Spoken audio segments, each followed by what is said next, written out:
டேய் இப்போ ஒரு வியாபாரத்துக்கு வந்துட்டோம்னா டிட்டோ அதே மாதிரி ஆயிரணும். உதாரணத்துக்கு சிங்க வேஷம் போட்டா சீரனும், புலி வேஷம் போட்டா பாயனும், யானை வேஷம் போட்டா பிச்சை எடுக்கணும். பிச்சை எடுக்கணுமா? ஏண்டா டேய், யானைகிட்ட எத்தனை ஹைலைட்ஸ்டா இருக்கு, எத்தனை கோயில சாமியை முதலத்துக்கு வச்சுட்டு தெய்வீகமா போகுது, எத்தனை குடும்பங்களை அழகா ஆசீர்வாதம் பண்ணுது.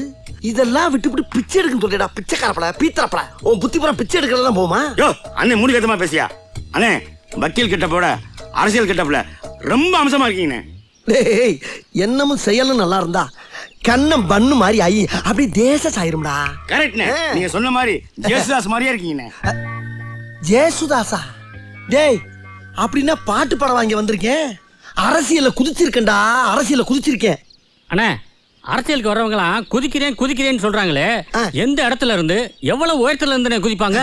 ஆஹா, இவங்க கூட சேர்ந்து அரசியல் பண்ணா மேடைக்கு மேடை தர்மடி விழுவும் போல் இருக்கு. இங்க வாடா, இங்க வா. இந்த பாரு, ஏற்கனவே இந்த கட்சியில மூஞ்சியை பார்த்து சேர்த்துக்கிட்டதே பெரிய விஷயம்.